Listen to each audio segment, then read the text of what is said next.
ስማ አንተ ወደ አዝመራ ቀይ ባር የማን ናት? የኛ ነው።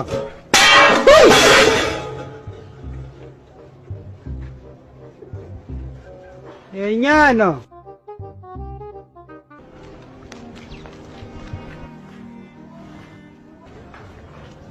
አባቱ ወደ አዝመራ የማን ነው? የናንተ ነው። አሰብ የኛ ነው ማስባል የሚቻል ከሆነ ማየት ይቻላል። መንግስት ይተካል፣ ሀገር ግን አይቀየርም። ዳግማዊ ምኒልክ የፈረሙት ፌርማ አሁንም የምንገዛበት፣ መንግስቱ የፈረመበት ፌርማ አሁንም የምንገዛበት፣ እኛም ስንለቅ የሚቀጥለው መንግስት እኛ ያፈረመው ተቀብሎ መሄድ ይኖርበታል። እነዚህ ዓለም አቀፍ ውሎች ናቸው። የአፍሪካ አንድነት ድርጅት ሲመሰረት ቻርተሩን ፈርመናል። የአፍሪካ አንድነት ድርጅትን መስራች አባል ነን። እዛ ላይ የተጠቀሱት አንቀጾች እናከብራለን። እነዚህን አንቀጾች ተጠቅመን ብሔራዊ ጥቅማችንን ለማስጠበቅ በህግ ክርክር መስክም የቻልነውን ያህል እንሰራለን። የውጭ ባለሙያ የሚያስፈልገን ከሆነ የሚያስፈልገን ወጪ ከፍለን የውጭ የህግ ባለሙያ እንቀጥራለን፣ ቀጥረናል። ኢትዮጵያውያን ባለሙያዎች በየመስካቸው አስተዋጽኦ ማድረግ የሚችሉ ካሉም አስተዋጽኦ እንዲያደርጉ ጥረት እናደርጋለን። በአገር ቤት ያሉት አስተዋጽኦ እንዲያደርጉ እስካሁን ድረስ የተለያዩ ጥረቶች አድርገናል። የአዲስ አበባ ዩኒቨርሲቲ ምሁራን፣ መምህራን በዚህ ስራ ላይ ተሳታፊ ሆነው የተለያዩ ሰነዶች አዘጋጅተው ሰጥተውናል። የተለያዩ ጥናቶች አካሂደው ሰጥተውናል። ሌሎቻችሁም በዚህ መስክ ጥናት አድርጋችሁ የህግ ምክር ለመስጠት የምትችሉ ካላችሁ እጃችሁን ብትዘረጉ ደስታውን አንችሉም። ነገር ግን ዞሮ ዞሮ መቋጫው ህጉ ነው፣ ውሉ ነው። ውሉ ከሚለው በላይ ህጉ ከሚጠቁመው በላይ መሄድ የሚቻል አይሆንም። ኤርትራ ናይ ወተሃደራት ኢትዮጵያ ቤርሙዳ ምዃና ዘዘንግዐ ዝመስል ዶክተር አሊ እዚ ናይቲ ማለት ታሪክ እዩ። ሃይለ ስላሴ እንተኾነ እውን መሬት እምበር ህዝባ ኣይድልየናን ኢሉ እዩ። መንግስቲ ሃይለ ማርያም ሓንቲ ዝኣፋ ሁሉም ነገር ወደ ሰሜን ጦር ግንባር ጥራሕ ዝብል ጭርሑ። መለስ እንተኾነ እውን ካብኡ ዝብገደደ ነቲ ኩናት ህዝብና መታን ክጠሚ እገዳ ከም ዝድረበሉ እዩ ገይሩ። ዋላ 1000 ግዜ ካብ ዶክተር አብይ ቃላት ተቃይሮም እንተ ተደጋገሙ ሕጂ እውን ኩሎም ሰሜን ዕንቅፋት ንኤርትራ ብቁልጡፍ ከይተለምዕ ወይ ከይተዓብዳ እምበር ኣይምሰልኩም ንኤርትራ ስዒሮም ኣብ መሬታ ኣራጢጦም ኮፍ ዝብሉ። ኤርትራ እሞ ከዓ ሓንቲ ልኡላዊት ሃገር ኤርትራ እኮ ብኩናት ስዒራ ፀላእታ ፀራሪጋ ከይኣኽላስ ረፈረንድም ጌራ ልኡላውነታ ዘረጋገፀት ነፃ ኮይና ባንዴራ ዘንበልበለት ሃገር እያ። እዚ ሕጂ ዝደጋገም ዘሎ ቃላት ብሓለፍቲ ብልፅግና ዲ ዋላስ ድንቁርና ብልሽውና ዘይርዳእካ ሙሩኻ ዝነበረ ኣኻኺብካ ዘላ ሃለውሳ ዲ ዋላስ ድራማ። መቸም ኣብ ኢትዮጵያ ጀነራል ክትበሃል ተደኣ ኮይኑ ቅድም ብሻዕብያ ክትማረኽ ኣለካ።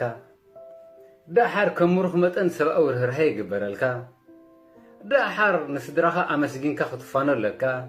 መሊስካ ሙሩኽ ንስኻ ከም ሓደ ፈፂሙ ዘይድፈር ጅግና ጀነራል ወይ ማርሻል ዝብል ማዕርግ ተዋሂብካ ተደሪብልካ ተመሊስካ ናብ ኤርትራ ገጽካ ባሕር ባሕር ወይ ከዓ ወደብ ዓሰብ ዝብል ቃላት ክትገዕር ክትውዕል ኣለካ ማለት እዩ። ከም ኩሎም ዝሓለፉ ሰብ ስልጣን ኢትዮጵያ ከም ፎርሙላ ክደጋግሞ እዩ ዝወሃበካ። እዚ ብርቱዕ ሕማም ወይ ከዓ ልምዲ ኮይኑ ተሪፉሉ ኣብ ኢትዮጵያ ንህዝቢ ኢትዮጵያ እንተኾነ እውን እተን ረቢሕለን ዘይፈልጥ ኣባይ ወንዝ ወይ ከዓ ቀይሕ ባሕሪ ዝብላ ቃላት ጥራይ እንዳደጋገሙ ብደርፎም ድዩ ብመደሮኦም ገይሮም እዝኑ ካልእ ነገር ከምዘይሰምዕ ገይሮም ወቲፎም እዮም ዝርከቡ። ግን ከ ኩሉ ዝተማረኸ ስልጣን ተደሪበሉ እንተመፀ ካልእ ተኣምር ዝሰርሐ ሰብ ኣይኮነን። ኩሉ ግዜ እሱ እዩ ሙሩኽ እዩ።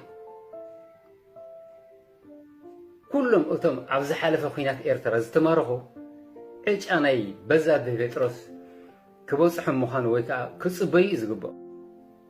ኣብ ዓለም ንመጀመርያ ግዜ ብእግሩ ዝኸይድ ዘይኮነስ بايلوت كنسو نخالعي جزي استمارخة مخاني بممرخ ريكورد سبرة مالتي كأي بحري يكون أخرانا الساحل نوتهدرات إثيوبيا بيرمودا مخانا كي تزنقرون زقا بركا غيركا قد أتو تغاليخا موسئقن يلن بفصم يلن أنتالو مقدا ونانس تالين أورغان مدفع 120 كلتن ناي 130 تانك تعجبك منك دارقك قدم كان يدفرخ مستا خلاشنكا لو مقدا نفرتن مراكبن زوننكا هذا هنقبر الله حانت ترحى ثريفات كازلا السخاء نيوكليريا صبحت مسيا بمعالطة هلو مقدا ونانستاني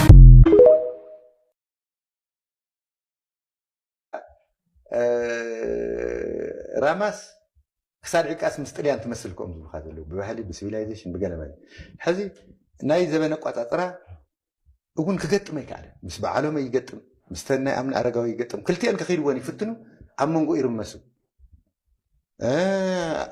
ስለዚህ حدش ማንነት ልሞጣን ለይመስል ስለዚህ they are somewhere in between ተጋሩ and ጥልያን ኮንፊዝ ኮይነም ዘለው ስለዚህ ትግራይ ውን ባይዘው ይዘ ነገር ዚ አሩ ይخرع እኮ በኮሎኒያሊዝም ይቆርዕ እንት አሩ ይخرع ሱር ጥልያንስ ከመ ፉሊ ሲቪላይዜሽን አለው ገለመለይሉ ጥልያናው መስል ትግራይ ብዙሕ ያጋጠመን ግን ከሻዕቢያ ብዙሕ ተመክሮ ብዙሕ حساب ስለዝወረሰ ዝሐዘለ ትውልዲ ቁርብ ይጠራጠሩ ያለ ትናቶም حسابስ لورثه يلدو ذل ورو يطراطره خاو حليف حزتا اخول دليه مسرتاو زخونه ناي فلل يلو امنغو تغارون ارتراويان سي تتكراي اثيوبياو كونسبت يزلو بزعبا كولونياليزم يامنن كولونياليزم حماق مخاني زردا بوعلي خرعيو ببحري خرعيو انسون اوتي جن كونفيوز كوينو ساموير دايس تكراي نا ايكونومياو معبال حسابو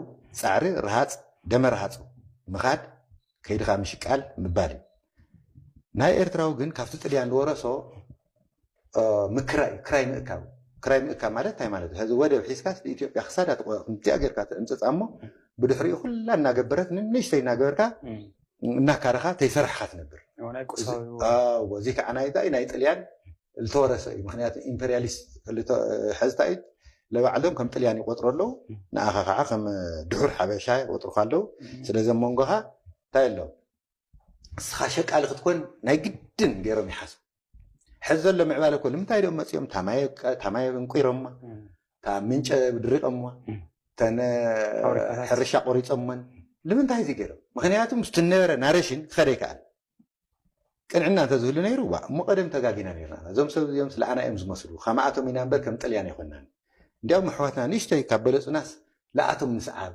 جيجا ان يريلك خمرام سبات بتفطروا جيجاهم كمرام تو جيجاهم كمرام نتخالق للحق مدمساس يمرصوا ذاتس زيديد سلازي تو مس ايرترا خنصامدنا زول ነገር ናይ ስራሕ ባህግና እውን ኮ እዩ ዘይራኸብ ንሕና ከም ማዕረና ንሪኦም ከም ልተገዝኡ ሓበሻ ንሪኦም ከም ኣሕዋታ ንሪኦም ንሳቶም ግን ኩሉ ግዜ ለኣና መዝና ከለዉ ከም ባሮት እዮም ዝመዝኑና እተን ወያነ ዝሰርሐነ ፋብሪካታት ኮ ብመድፍዕ ክንውቅዕና ኮይኖም እንታይ ዋቅዖም ዓድማቶም ከይዶም ድዮም ኦሮሞ ንምንታይ ታናረሽን ኣላ በቃ ትግራዋይ ናይ ግድን ሸቃል ክኾን ኣለዎ ንካልእ ነገር ኣይሕረን ንመውስዎ ይሕረን ዝገድሊ ፍሬንደ ይሕረን أنا جزء سرحتنيا جراج حلاوي وردية لزين زدلي سلازي ولا بجي جاس كهفتم دليتي ولا سلازي مزيهم لجبرتهم ده بخامئنا نردهم زنا جردي قبل له وطلوا تردي خانده ثنائي مسرت حساب فلليس إني أزوج له وزي كم معرو كوالد كزامر كم تخيل أنت اسم زر له أتيكن كاب مسخة اللي ورده التورده كاب درج وتادر وليد نايلم زموت قول عني ملتقطهم سو تنسز وردني حماق تاريخي كاو عقام وليد كيو تنسسر ليه كومن كاب طلي انت خويني كن ولا لا نايب علن ارتفشال ولدات واحد استماني يوم تقربوا كاو زغد قربلا ولا ندي مسلكا يحزنوا خايم ስለዚህ ወይ ተጋሩ ኮይኖም ይምጹ አለለዚ አኸም ዝን ሓደ ስለዚህ ታጽምዶ ናይ ማንነት ተቀርነውን ይሆ ማለት ታጽምዶ ትኾን ዘላ ሓደ ናይ ኢኮኖሚያዊ ብሱር ናይ ታሪክ ርድኢትና እውን ልልበይኑ ምክንያቱም ሳቶም ኮሎኒያሊዝም ከም ጽቡቕ ሄሪቴጅ ናይ ጣልያን ኮሎኒያሊዝም ከም ስልጡን ሄሪቴጅ እዮም ዝወስድዎ ንሕና ይንወስዶ ናይ ስራሕ መንፈስና እውን ንሕና ኩሉ ይስራሕ ኩሉ ይዕበ ኩሉ ይበል ንነግድ ንብርጉድና ንብል ኖ ንሳቶም ንሕና ንዕበ ንስኻትኩም ግን ተጸበዩ ፋብሪካ ከይትሰርሑ ዝተገበረ ነገር ኮይኑ ነግረካ ኣለኹ ፋብሪካ ከይትሰርሑ ብስሩ እውን ቅንዕ ኢልኩም ከይትረአዩ ኢሎም ዝሓስቡ እዮም ስለዚ ምዚኦም ሲ ተፃሚድካስ እንታይ ዓይነት ፖለቲካ እዩ ክስራሕ ካልእ እቲ ጽምዶ ኣብ ሰዓቱ ዲመፁ እዩ ማለት ሰዓቱ ማለት እንታይ ማለት እዩ ትግራይ ኣብቲ ሕማቕ ግዜ ምስቶም ለቀየምናዮም ሰባት ኮይኖም ዝገበርዎ ነገር ካብቶም ለቀየምናዮም ንላዕሊ ልገድድ ጥፍኣት ፈፂሞም ዳርጋ ኣብ ዓለም ዝተኻየዳ ጀኖሳይድስ ተገይረን ዝበሃላ ብሬድዮ ዝተቃልሓ ነገራት ብምልአን ሓንቲ ከይተርፍ ሓንቲ ብምልአን ኣብ ባይታን ምትግባር ፈቲኖም እዮም ኣብ ትግራይ ካብ ማንም ላዕሊ ካብ ጣልያን ይኹን ካብ እንግሊዝ ይኹን ካብ ድርብሽ ይኹን ካብ ማንም ላዕሊ ዘብፅሖ ጉድኣት ብምሉእ ተደሚሩ ኣብዛ 2 ዓመት ጀኖሳይድ ኤርትራውያን ዘብፅሕዎ ዕሩ ይዓቢ